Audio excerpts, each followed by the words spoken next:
Hello बच्चों, आज lecture number 4 में आपका स्वागत है। इस लेक्चर की शुरुआत हम ऑस्टेड एक्सपेरिमेंट से करते हैं। तो आइए ऑस्टेड एक्सपेरिमेंट पढ़ा जाए।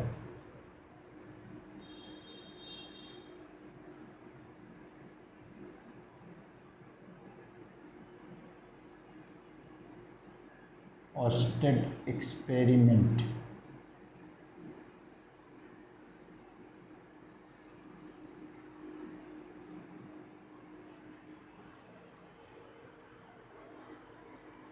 जिस प्रकार किसी चुंबक के चारों ओर चुंबकीय क्षेत्र उत्पन्न हो जाता है, ऑस्टेड ने बताया ठीक उसी प्रकार जब किसी चालक में विद्युत धारा प्रवाहित होती है तो इसके चारों ओर चुंबकीय क्षेत्र उत्पन्न हो जाता है।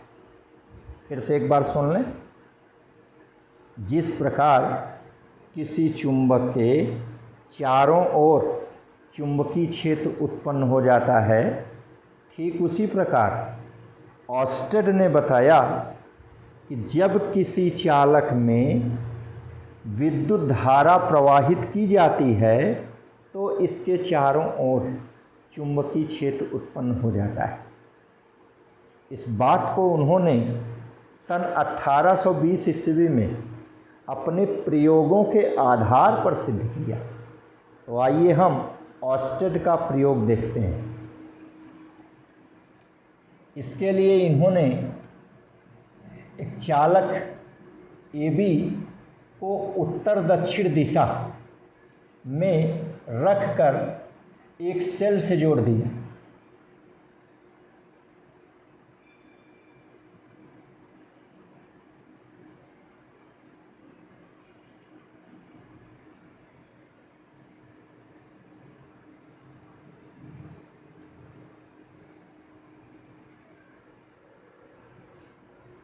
ये चालक AB है।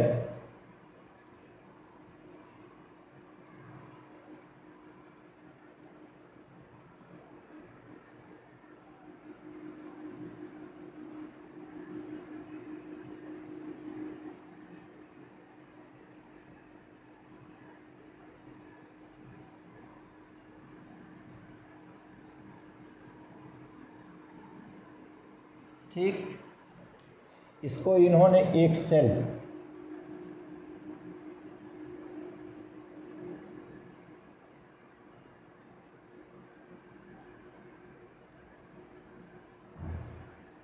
ये सेल से चित्रानुसार जोड़ दिया।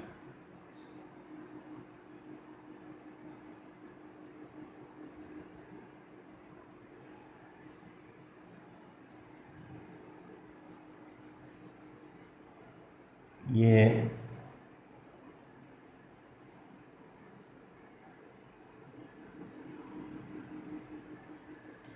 सेल से इन्होंने इसे चित्रानुसार जोड़ दिया।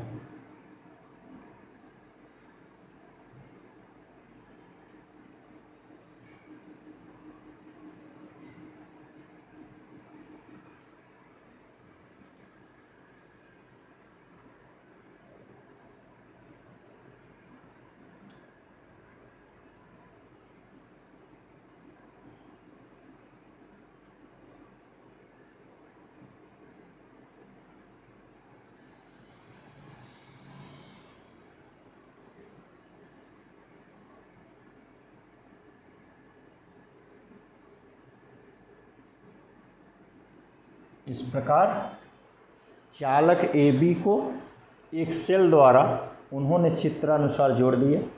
कई प्रयोग किया उन्होंने। मान लीजिए कि ये 5 प्रयोग हम यहाँ दिखा रहे हैं अपनी सुविधा के लिए।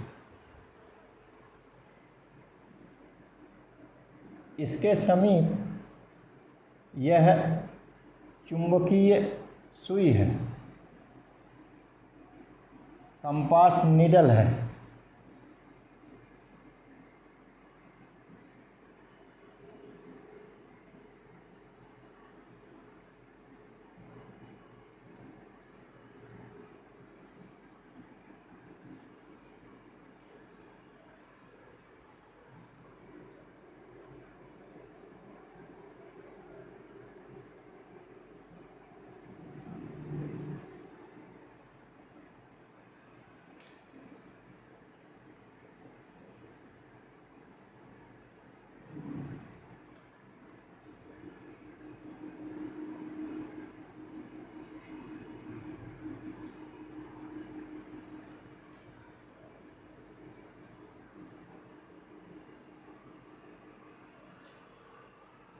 इस प्रकार उन्होंने एक्सपेरिमेंट किया।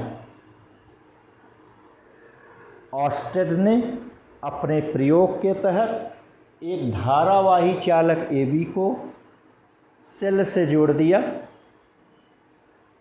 और इस चालक AB को उत्तर दक्षिण दिशा में रखा और इस चालक के समीप ये दिक्सूचक अर्थात कंपास नीडल रख दिया। ठीक, तो उन्होंने देखा कि जब चालक तार में विद्युत धारा प्रवाहित नहीं होती है तो पृथ्वी के चुंबकीय क्षेत्र के कारण दिक्सूचक सदैव उत्तर दक्षिण दिशा में ही ठहरती है। यह नोक इसका उत्तरी ध्रुव हो गया और यह दूसरा सिरा अब दक्षिणी ध्रुव हो गया। ठीक, फिर से एक बार सुन लो। ऑस्टेड ने अपने प्रयोग के तहत देखा कि जब चालक AB में विद्युत धारा प्रवाहित नहीं होती है तो उसके समीप स्थित दिक्सूचक कंपास नीडल की सुई सदैव उत्तर दक्षिण दिशा में ही ठहरती है। ठीक है, अब यहाँ एक्सपेरिमेंट नंबर 2 देखें। जब चालक में इस सेल से धारा प्रवाहित करते हैं ऐसे, एक्सपेरिमेंट 2 देखिए। जब चालक में विद्युत धारा प्रवाहित की जाती है तो उसके समीप रखी दिक्सूचक दिक्सूई में एक विक्षेप उत्पन्न होता है, अर्थात सुई अब उत्तर दक्षिण दिशा से घूम जाती है, किसी एक ओर घूम जाती है। एक्सपेरिमेंट नंबर 3 देखें। यहाँ जब चालक AB में धारा की दिशा बदल दी जाती है, पहले धारा देखिए A से B की ओर जा रही थी, अब धारा की दिशा बदल गई, ये अब B से A की ओर जाने लगी। जब उन्होंने देखा कि चालक में धारा की दिशा बदल जाती है, विपरीत हो जाती है, तो उसके समीप रखी दिक्सूई के विक्षेप की दिशा भी विपरीत हो जाती है। पहले मान लीजिए कि ये एंटी क्लॉकवाइज घूमा था, मान लीजिए, अब यह देखिए क्लॉकवाइज घूम जाता है, अर्थात दिक्सूई के विक्षेप की दिशा पहले की विपरीत हो जाती है।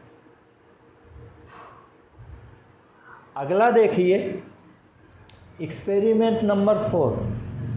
यहाँ जब हम धारा की प्रबलता बढ़ा देते हैं, जैसे मान लीजिए इसमें 2-2 एम्पीयर की धारा बह रही है, इसमें आपने क्या किया, धारा की प्रबलता बढ़ा दिया, 5 एम्पीयर की धारा प्रवाहित की है। इसके तहत ये हुआ कि अब दिक्सूई में विक्षेप भी बढ़ जाता है, पहले की अपेक्षा विक्षेप बढ़ जाता है। देखिए पहले विक्षेप थोड़ा था, अब विक्षेप काफ़ी अधिक हो जाता है।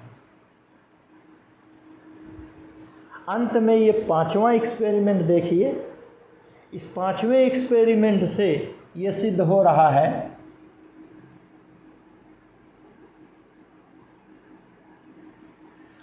कि जब हम दिक्सूई को चालक के समीप लाते हैं, आप देखिए इनमें यहाँ दिक्सूई काफ़ी दूर दूर है, जबकि यहाँ दिक्सूई देखिए चालक के काफ़ी पास है, समीप है। जब हम दिक्सूई को चालक के समीप लाते हैं तो भी विक्षेप बढ़ जाता है। देखिए यहाँ विक्षेप कम है, लेकिन यहाँ विक्षेप इसकी अपेक्षा ज़्यादा है। तो इस ढंग से हमने अपनी ओर से ये 5 एक्सपेरिमेंट दिखाए। अब आप तो जानते हैं कि दिक्सूई में विक्षेप कब होता है, जब दिक्सूई चुंबकीय क्षेत्र में रखी जाती है। ये चुंबकीय क्षेत्र की पहचान है। यदि हम चुंबकीय क्षेत्र में दिक्सूई रखें तो सुई एक निश्चित दिशा में घूमकर ठहर जाती है। ये चुंबकीय क्षेत्र की पहचान है। तो यहाँ आप देखिए कि चुंबकीय सुई में विक्षेप हुआ, इससे क्या सिद्ध हुआ? इससे सिद्ध हुआ कि यहाँ चुंबकीय क्षेत्र है। दिक्सूई में विक्षेप हुआ, इसका अर्थ क्या हुआ कि दिक्सूई चुंबकीय क्षेत्र में स्थित है। तो इस बात से ये सिद्ध हो गया, इस प्रयोग से ये सिद्ध हुआ कि जब किसी चालक में धारा प्रवाहित होती है तो उसके समीप चुंबकीय क्षेत्र उत्पन्न हो जाता है। तो चुंबकीय क्षेत्र विद्युत धारा के कारण उत्पन्न हुआ। विद्युत धारा मतलब गतिमान आवेश। विद्युत धारा को हम परिभाषित करते हैं गतिमान आवेश या आवेश प्रवाह को विद्युत धारा कहते हैं। तो यहाँ आपने देखा कि विद्युत धारा के कारण चुंबकीय क्षेत्र उत्पन्न होता है, अर्थात गतिमान आवेश के कारण चुंबकीय क्षेत्र उत्पन्न होता है।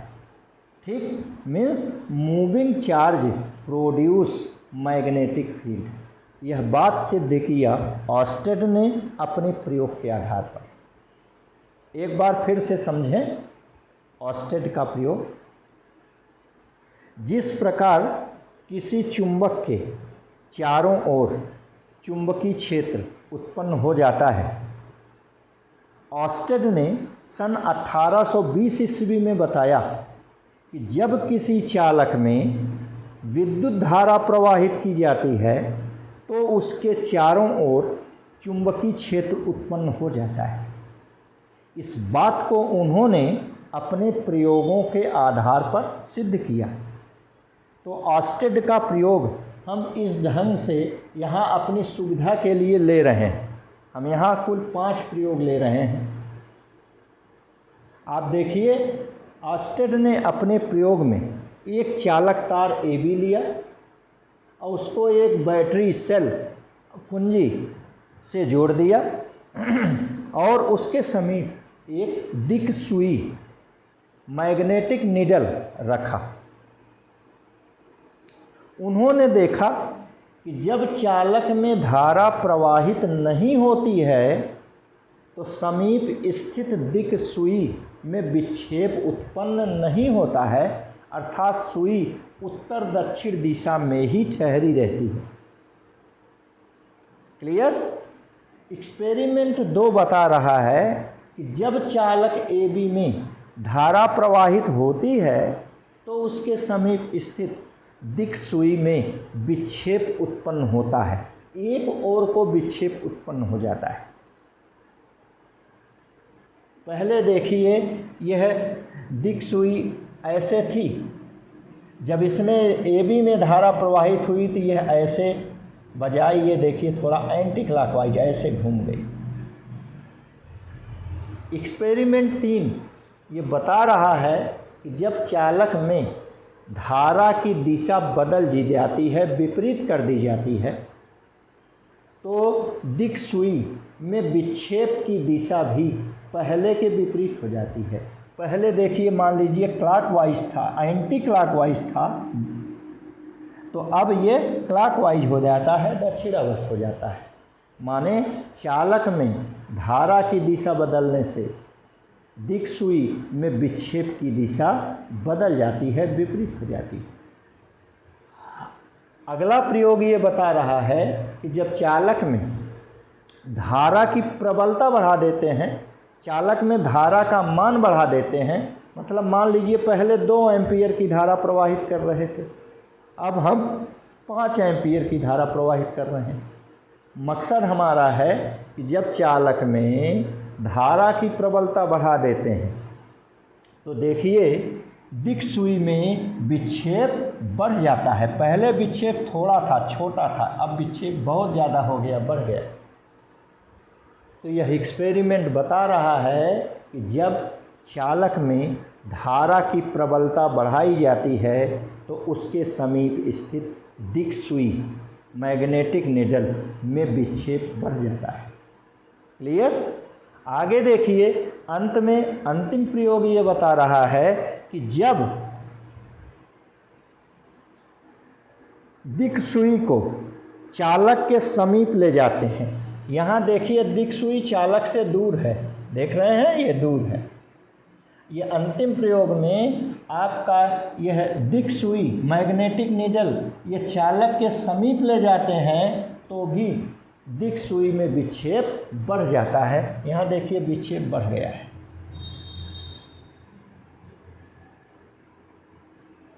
तो इससे क्या सिद्ध हुआ? इससे यही सिद्ध हुआ कि जब किसी चालक में विद्युत धारा प्रवाहित की जाती है तो उसके चारों ओर चुंबकीय क्षेत्र उत्पन्न हो जाता है। चालक में धारा की प्रबलता बढ़ाने से विक्षेप बढ़ जाता है, अर्थात चुंबकीय क्षेत्र की प्रबलता बढ़ जाती है। चालक के समीप दिक् सुई लाने पर विक्षेप बढ़ जाता है, अर्थात जैसे जैसे हम चालक के पास आते हैं चुंबकीय क्षेत्र की प्रबलता बढ़ती जाती है। ठीक? तो इन प्रयोगों से यह बात सिद्ध हो गई कि वैद्युत धारा द्वारा चुंबकीय क्षेत्र उत्पन्न होता है। वैद्युत धारा को हम परिभाषित किए हैं, गतिमान आवेश या प्रवाहित आवेश को विद्युत धारा कहते हैं। तो इसका अर्थ ये हुआ कि जब वैद्युत धारा द्वारा चुंबकीय क्षेत्र उत्पन्न हो रहा है तो हम यह कह सकते हैं कि गतिमान आवेश द्वारा चुंबकीय क्षेत्र उत्पन्न होता है।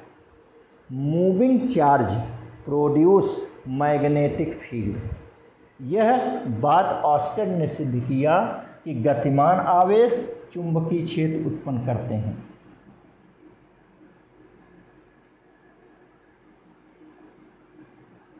गतिमान आवेश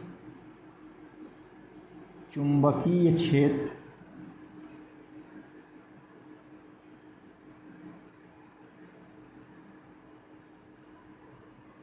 उत्पन्न करते हैं।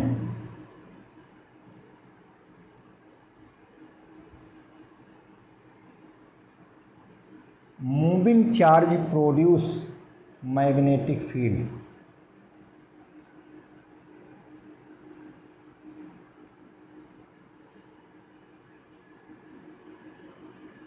Moving charges produce magnetic field.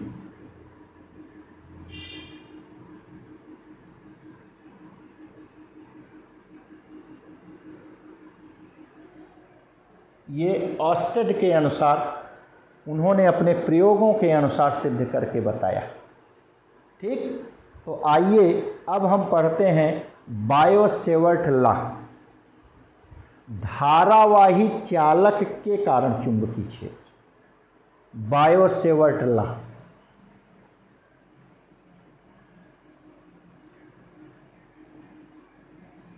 तो इस ढंग से हम लोगों ने सिद्ध किया कि गतिमान आवेश चुंबकीय क्षेत्र उत्पन्न करते हैं। Moving charge produce magnetic field. विद्युत में हम लोग पढ़े थे, जिस प्रकार स्थिर आवेश विद्युत क्षेत्र उत्पन्न करता है, ठीक उसी प्रकार गतिमान आवेश चुंबकीय क्षेत्र उत्पन्न करता है। Stationary charge produce electric field, whereas moving charge produce magnetic field. Clear? तो आइए अब पढ़ते हैं धारावाही चालक के कारण चुंबकीय क्षेत्र। Magnetic field due to current carrying conductor.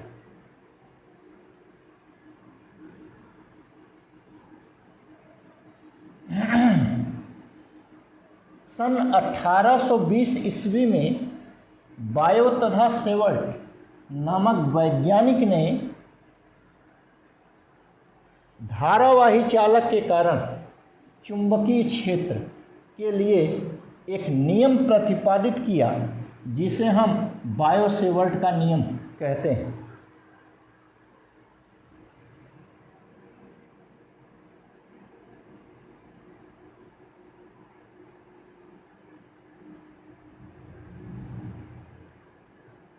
ये बहुत ही इम्पॉर्टेंट है बोर्ड के लिए, कंपटीशन के लिए, सबके लिए मोस्ट इम्पॉर्टेंट है भाई। इसको आपको ध्यान से हमेशा याद रखना चाहिए, पढ़ना चाहिए।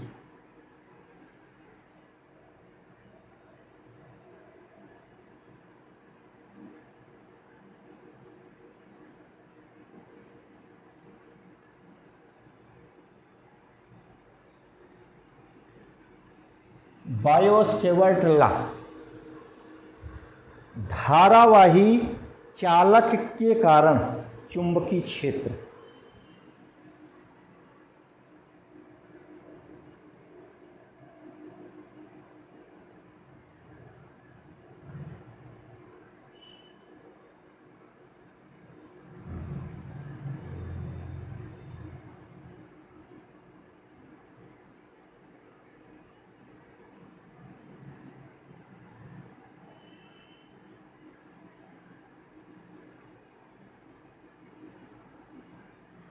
Magnetic field due to current carrying conductor.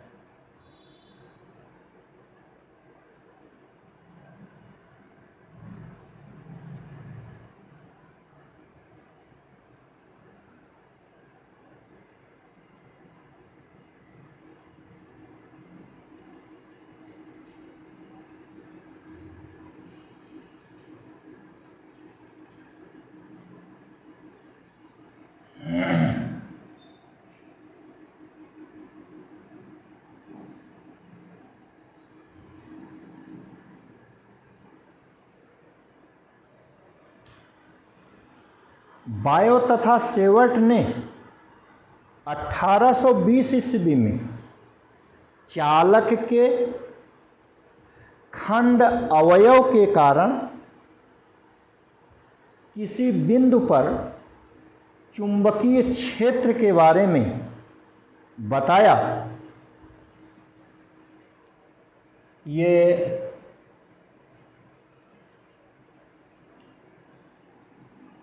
1820 ईस्वी में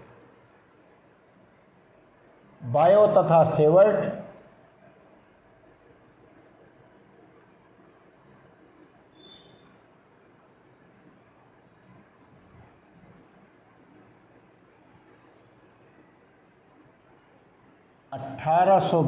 ईस्वी में बताया कि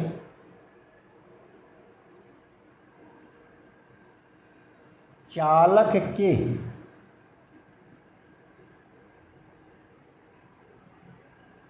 खंड अवयव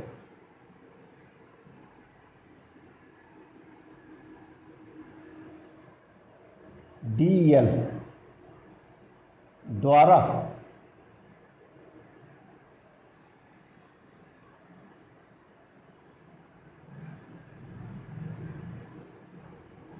चुंबकीय क्षेत्र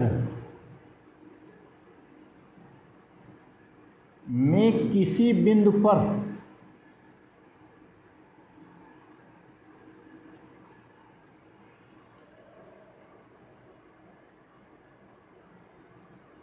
बिंदु पॉइंट P पर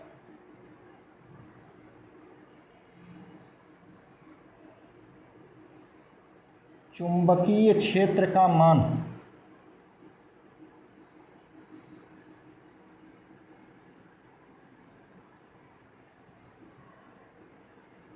dV, जब लंबाई कम है, छोटी है, तो ये चुंबकीय क्षेत्र भी कम होगा, छोटा होगा। हम इसको dV मान रहे हैं का मान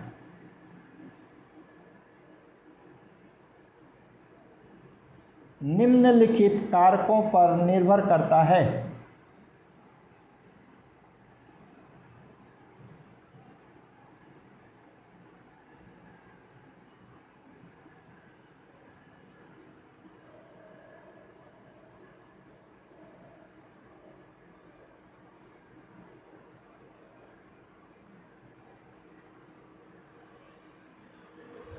बायो तथा सेवर्ट के अनुसार किसी खंड अवयव चालक के खंड अवयव dl के कारण चुंबकीय क्षेत्र में किसी बिंदु पर चुंबकीय क्षेत्र का मान dB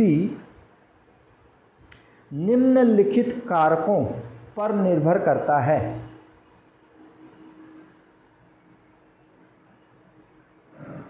माना ये चालक खंड है,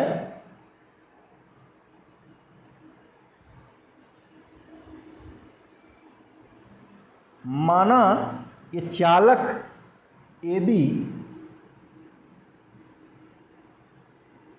खंड अवयव है जिसकी लंबाई dl,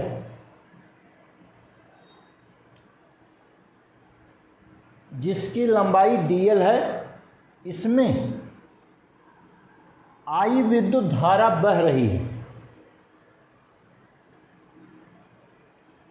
खंड अवयव से r दूर स्थित बिंदु P, खंड अवयव से r दूर स्थित बिंदु P पर हमें चुंबकीय क्षेत्र का मान ज्ञात करना है।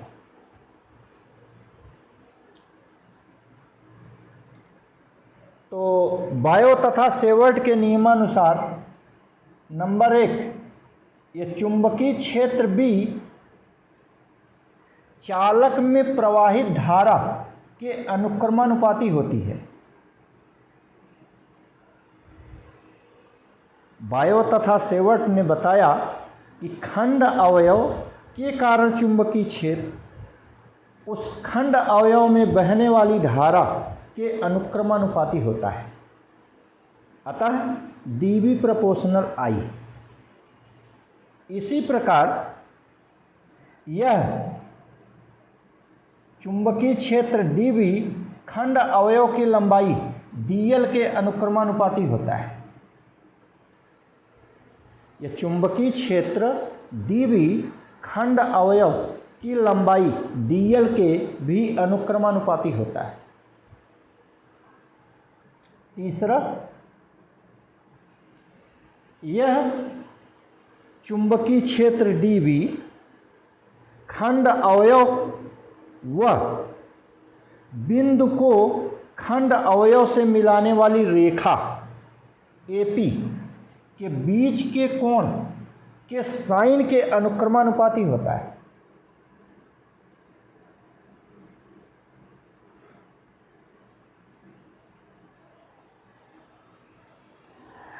यह तीसरा, ध्यान दीजिए कि खंड अवयव द्वारा चुंबकीय क्षेत्र dB खंड अवयव की लंबाई व बिंदु की खंड अवयव से दूरी, बिंदु की खंड अवयव को मिलाने वाली रेखा AP के बीच के कोण की साइन के अनुक्रमानुपाती होता है। फिर से इस बात को समझें, खंड अवयव द्वारा उत्पन्न चुंबकीय क्षेत्र dB खंड अवयव की लंबाई व बिंदु की खंड अवयव को मिलाने वाली रेखा AP के बीच बने कोण थीटा के साइन के अनुक्रमानुपाती होता है। और अंत में चौथा, यह चुंबकीय क्षेत्र dB खंड अवयव की बिंदु P से दूरी के वर्ग के व्युत्क्रमानुपाती होता है।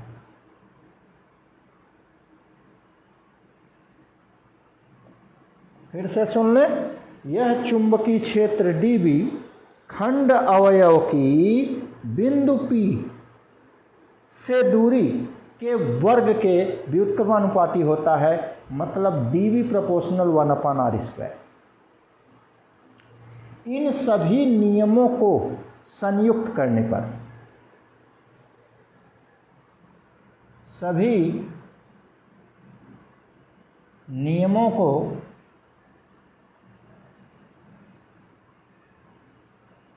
संयुक्त करने पर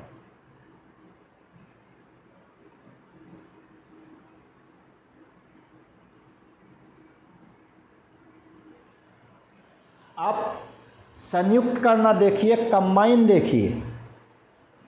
जिस प्रकार हम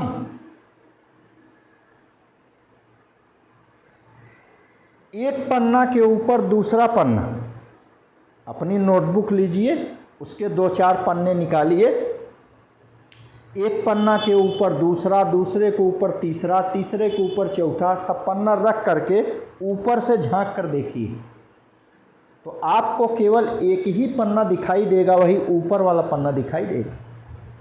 सही है ना? ठीक उसी प्रकार हम जब डीबी के ऊपर डीबी, डीबी के ऊपर डीबी, ये चारों को जब हम संयुक्त करेंगे तो हम ऊपर से देखेंगे तो हमको केवल एक डीबी दिखाई देगा।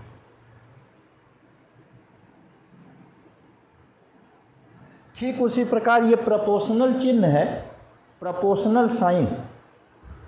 ये प्रपोर्शनल साइन, प्रपोर्शनल चिन्ह के ऊपर प्रपोर्शनल चिन्ह रखते जाएंगे और ऊपर से देखने पर हमको एक प्रपोर्शनल चिन्ह दिखाई देगा। अब यहाँ देखिए, ये अपना हमारा हाथ है, इस हाथ के ऊपर हमने ये मार्कर रख दिया और हम ऊपर से झांक कर देखेंगे तो हमको हाथ और मार्कर दोनों दिखाई देगा। मीन्स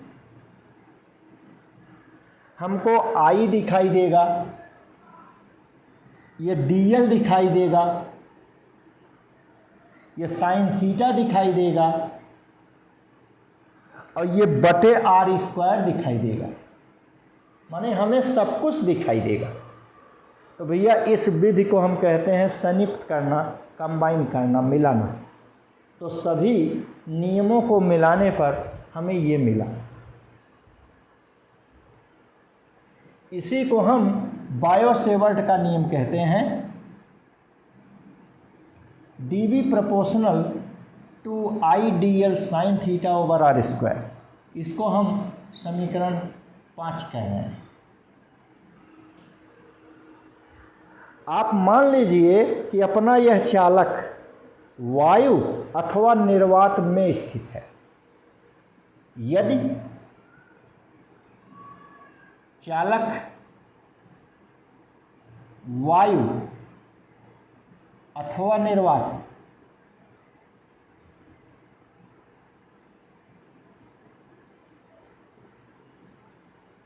में हो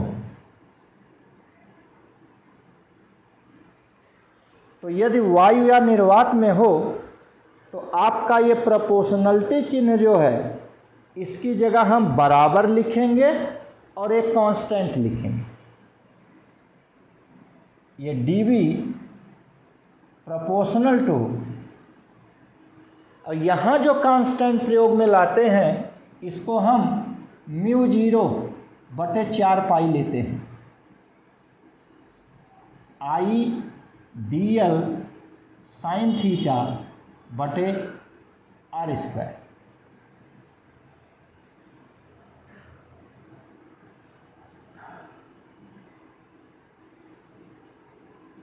ये समीकरण 6 हो गया। वह यम-के-एस पद्धति में, यम-के-एस पद्धति में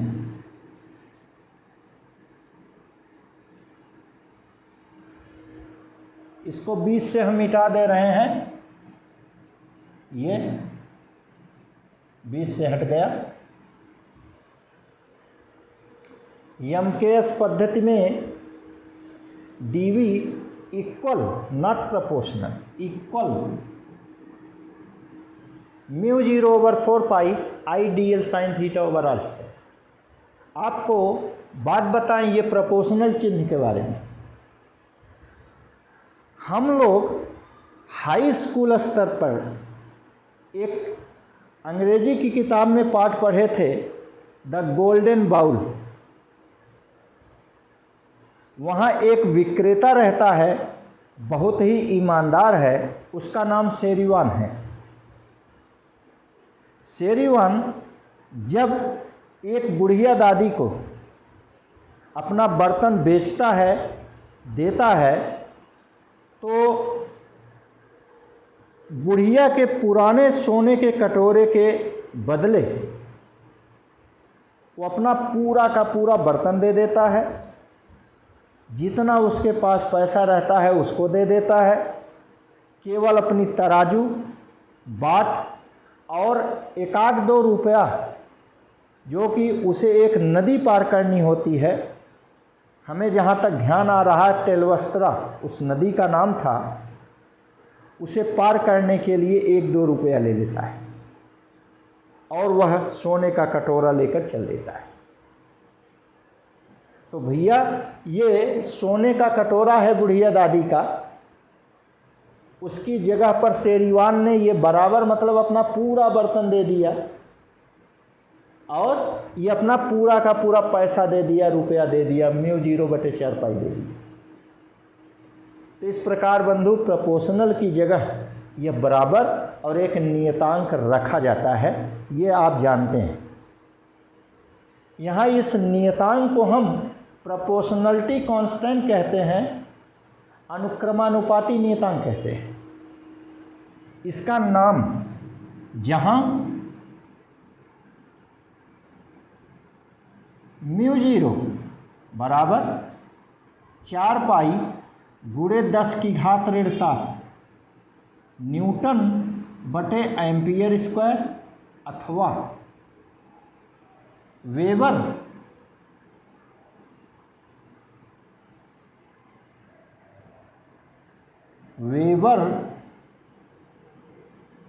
बटे एम्पियर मीटर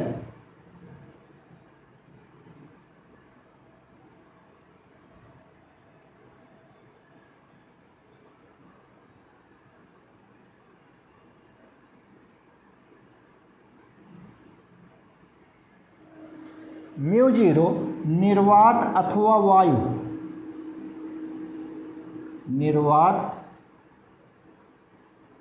अथवा वायु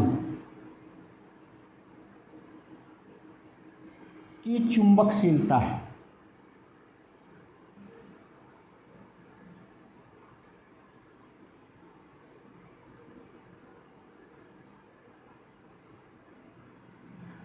परमीबिलिटी या फ्री स्पेस,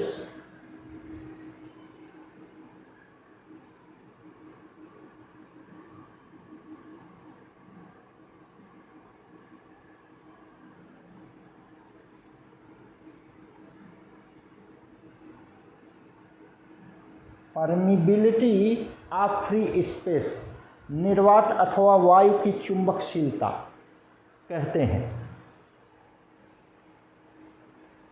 इस समीकरण को बायो-सेवर्ट का नियम कहा जाता है। इसे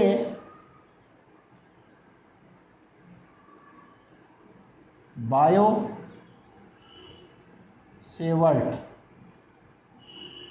का नियम कहते हैं।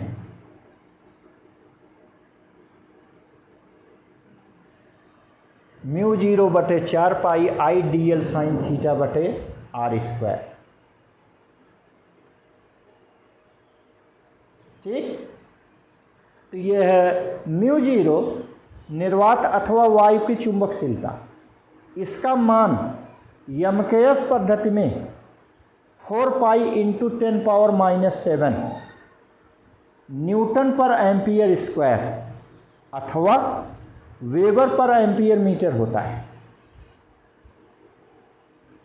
इसका मात्रक आपने बताया न्यूटन पर एम्पियर स्क्वायर अथवा वेबर पर एम्पियर मीटर होता है। इसका विमीय सूत्र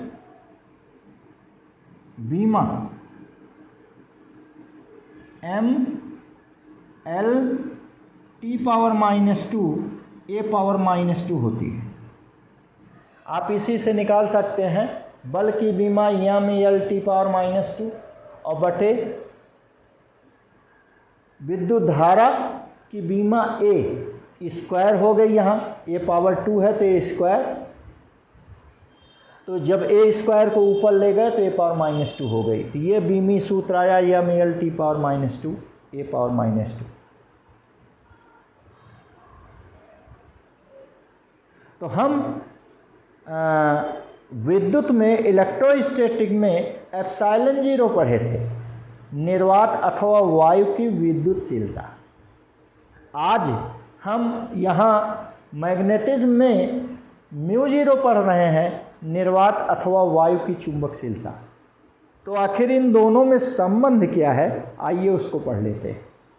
μ0 व एप्सिलॉन 0 में संबंध, एप्सिलॉन 0 व μ0 में संबंध।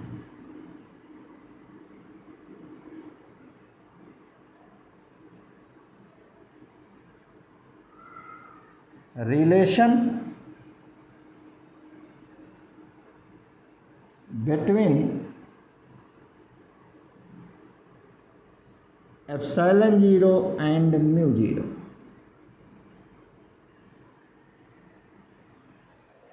आप याद कीजिए,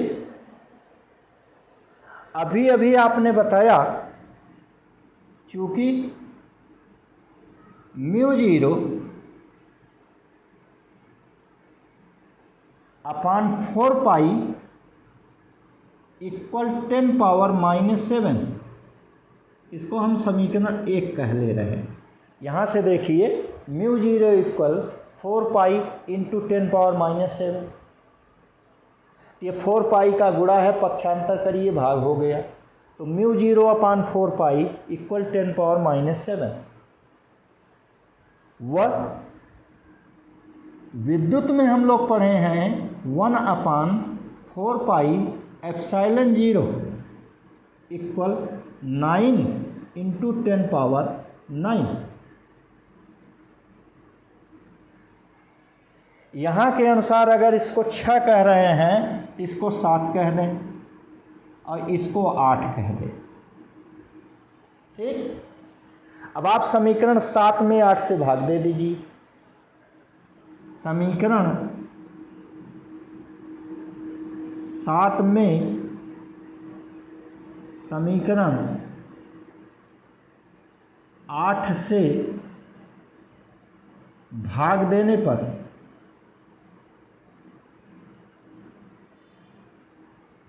भाग दे दिया जाए। अब इसको मिटाकर लिखें यहाँ,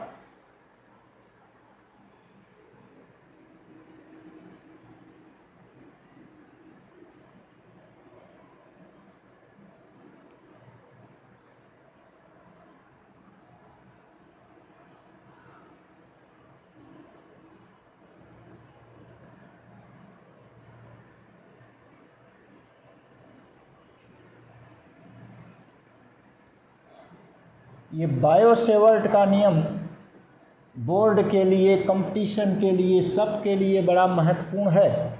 आप ये स्वप्न में भी देखें तो आपको यह सूत्र dV equal μ0 upon 4 pi I delta L sine theta over R square, ये याद रहना चाहिए। देखिए यहाँ भाग दें तो μ0 over 4 pi over 1/4 pi epsilon 0, ये हो गया भाग देने पर। और यहाँ आपको भाग देने पर मिला 10⁻⁻⁷ अपान 9 इंटू 10⁻⁹।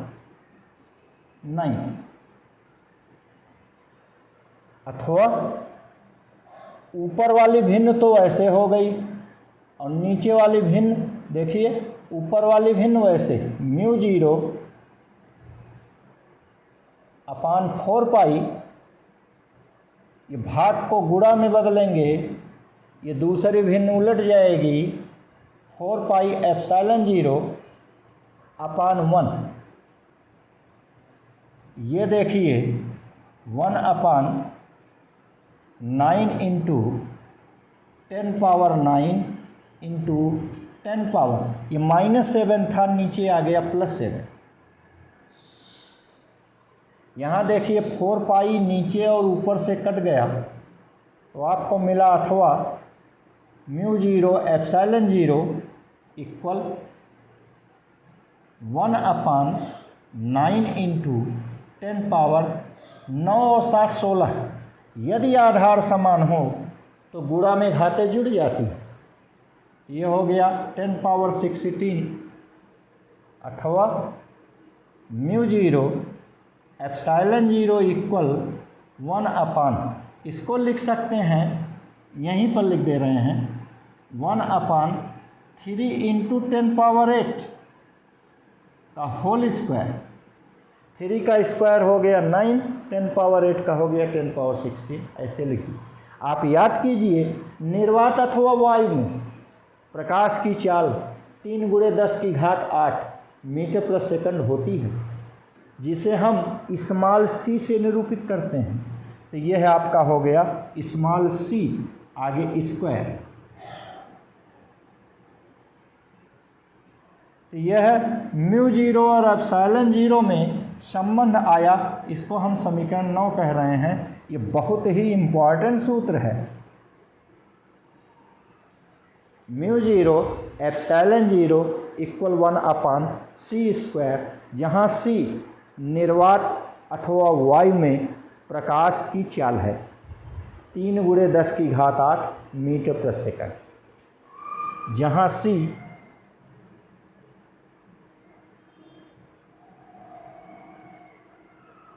निर्वात अथवा वायु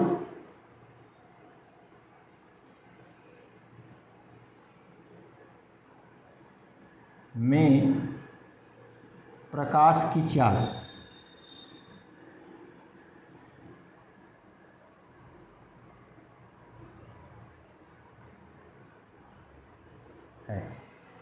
ठीक, तो ये जो हम चुंबकीय क्षेत्र का मान निकाले, तो चुंबकीय क्षेत्र भैया एक सदिश राशि होती है। तो ये सदिश राशि है, तो आप इसकी दिशा बताते हैं। तो आइए इस चुंबकीय क्षेत्र की दिशा बताई जाए।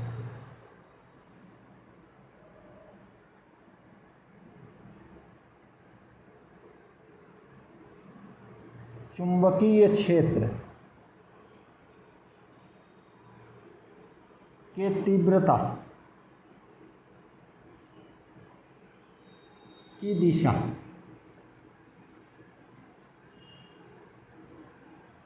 Direction of intensity of magnetic field. इस चुंबकीय क्षेत्र की दिशा बताने के हमारे यहाँ 2 नियम हैं। नंबर 1, दाएं हाथ के हथेली का नियम नंबर 1, इसको हम मिटा के यहाँ बता रहे हैं।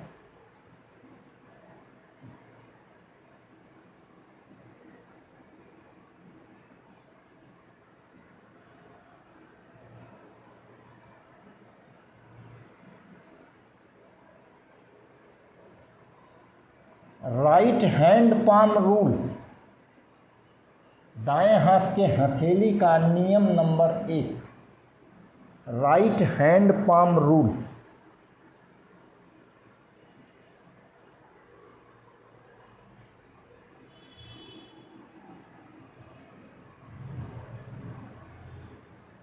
देखिए,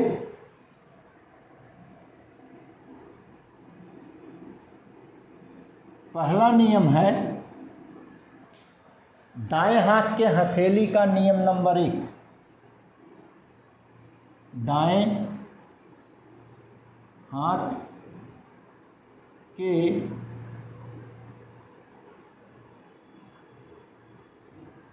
हथेली का नियम नंबर 1,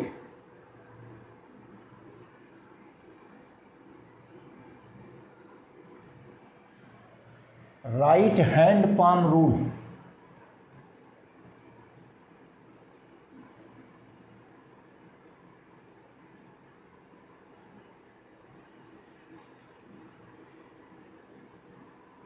फर्स्ट,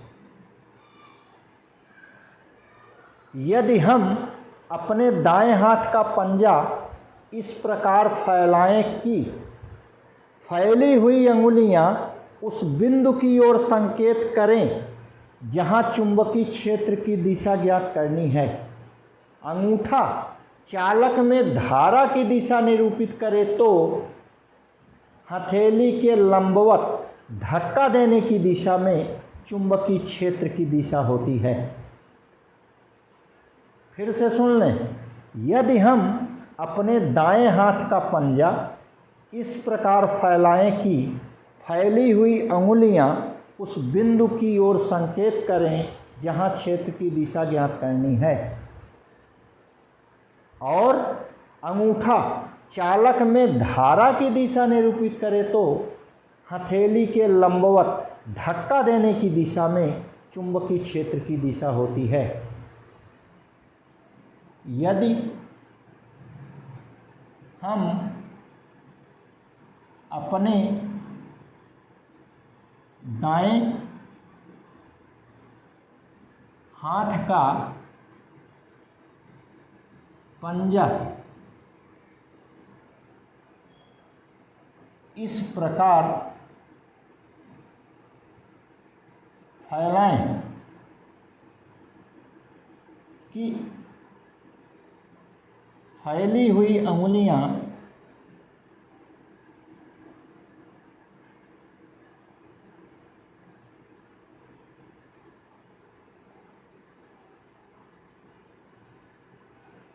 उस बिंदु की ओर संकेत करें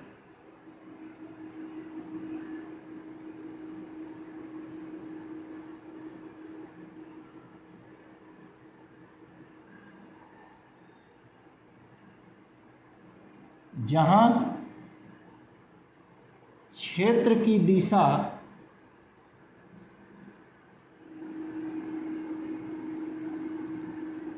ज्ञात करनी है।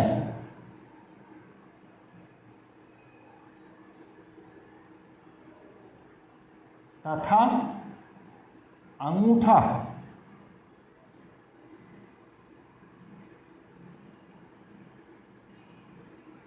चालक में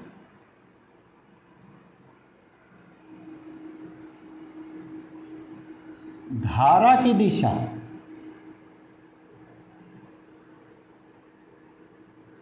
निरूपित करे, तो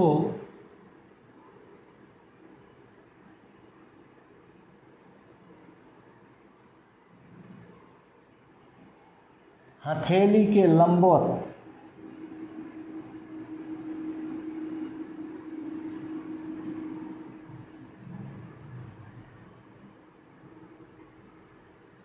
धक्का देने की दिशा में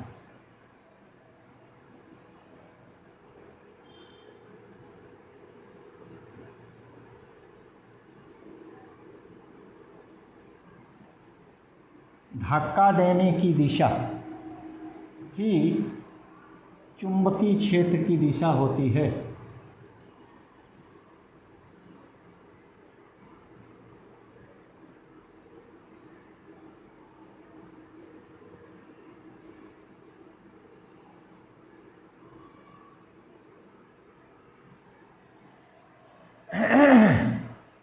जैसे आप चित्र में यहाँ दिखा सकते हैं, यहाँ हेडिंग डाल दे रहे हैं चुंबकीय क्षेत्र की दिशा।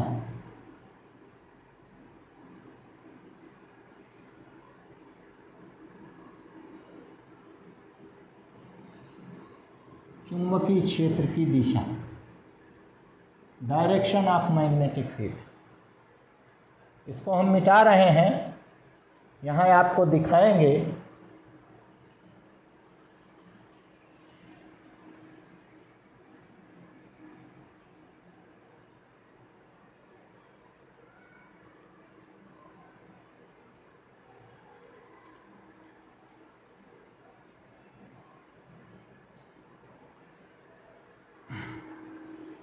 देखिए, ये अल्पांश चालक है AB,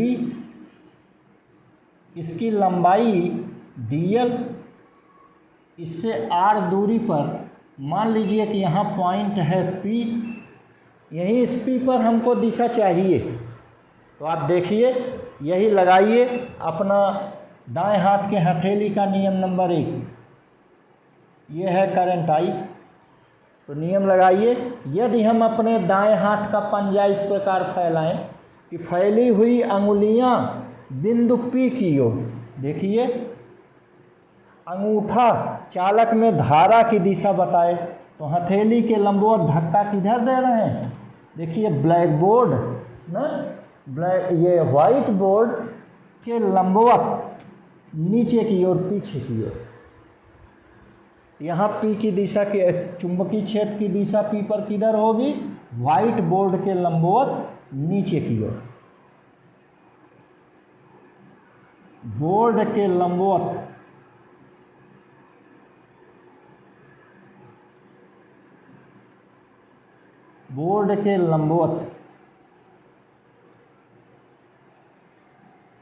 पीछे की ओर, पीछे या नीचे की ओर। ठीक, यहाँ पर मान लीजिए कि P डैश बिंदु है, यहाँ P डैश पर दिशा किधर होगी? लगाइए वही।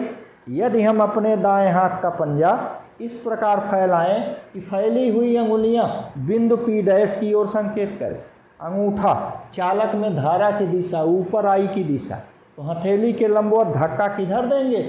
देखिए व्हाइट बोर्ड के लंबवत, ये बाहर की ओर, ऊपर की ओर। तो यहाँ पर दिशा बोर्ड के लंबवत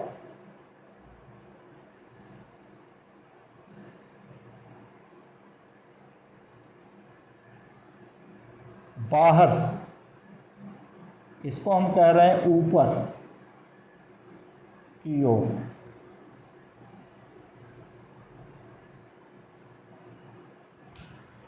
आप जरा ध्यान दीजिए कि अगर अर्जुन अपना बाण पृथ्वी के नीचे मारें तो अर्जुन का बाण देखिए, ये बाण की नोक है और ये इसकी पूंछ है और ये पृथ्वी तल है।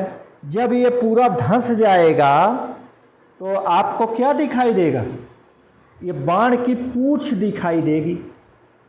इसका मतलब ये हुआ कि जब यह चुंबकीय क्षेत्र नीचे है तो हमें केवल ये पूंछ दिखाई देती है। और पूंछ कैसे बनाते हैं? ऐसे। देखिए बाण ऐसे बनता है, ये नोक होती है, ये ऐसे पूंछ होती है। ठीक, ये बाण है, इसकी नोक है, ये पूंछ है। तो जब हम जमीन पर बाण मारेंगे तो ये धंसता चला जाएगा, तो हमको क्या दिखाई देगा? उसकी केवल पूंछ दिखाई देगी, क्योंकि ये पूरा धंस जाएगा। तो भैया जब चुंबकीय क्षेत्र नीचे रहता है तो हम उसको ऐसे क्रॉस द्वारा दिखाते हैं। याद रखिएगा, क्यों क्रॉस द्वारा दिखाते हैं ये बताया आपको, हमें केवल पूंछ दिखाई देती है। तो यह नीचे वाले को कैसे दिखाएंगे? क्रॉस से दिखाएंगे। इसी प्रकार मान लीजिए कि ज़मीन के अंदर से कोई खीरा, कोई नुकीली चीज़ ऊपर आए, तो जैसे ही वो ऊपर आएगी आपको क्या दिखाई देगी? पृथ्वी के तल के समांतर वही केवल नोक उसकी दिखाई देगी। इसका मतलब जब चुंबकीय क्षेत्र ऊपर की ओर होता है तो हमें केवल नोक दिखाई देती है, उसको हम डॉट कहते हैं, पॉइंट कहते हैं। तो ऊपर की ओर चुंबकीय क्षेत्र कैसे होगा? ये पॉइंट नुमा होगा, डॉट नुमा होगा। तो भैया जब चुंबकीय क्षेत्र ऊपर दिखाना हो तो हम डॉट से दिखाएंगे और नीचे दिखाना हो तो क्रॉस से दिखाएंगे। क्यों दिखाएंगे हमने आपको ये बता दिया। तो यहाँ चुंबकीय क्षेत्र कैसे होगा? ऊपर है इसलिए हम इसे डॉट से दिखाएंगे, यहाँ नीचे है इसलिए हम इसे क्रॉस से दिखाएंगे। क्लियर? आइए यहाँ इसका दूसरा नियम देख लें। दूसरा नियम है Maxwell's right handed screw rule, माने मैक्सवेल के दाएं हाथ के पेंच का नियम। मैक्सवेल राइट हैंडेड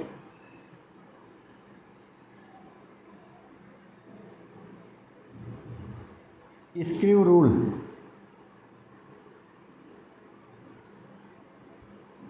मैक्सवेल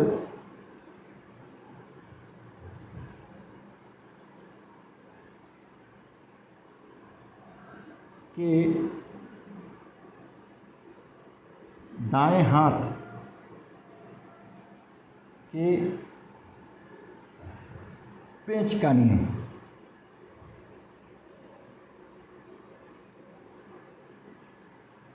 यदि हम पेंच कसते समय पेचकस को अपने दाएं हाथ से इस प्रकार पकड़ें कि नोक धारा की दिशा में आगे बढ़े, तो ऐसा करने के लिए अंगूठा जिधर घूमता है वही चुंबकीय बल रेखाओं की दिशा होती है। यदि हम पेंच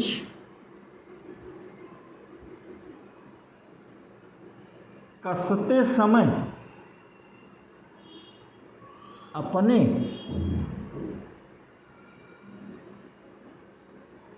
दाएं हाथ से पेंचकस को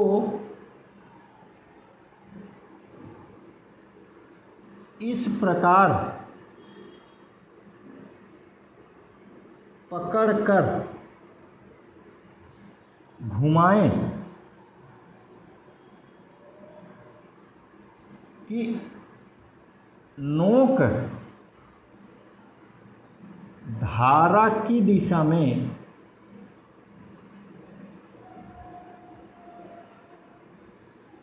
आगे बढ़े।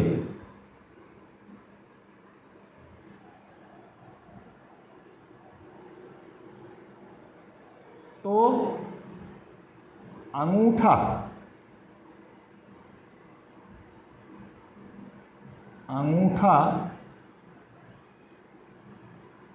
जिधर घूमता है वही चुंबकीय बल रेखाओं की दिशा होती है।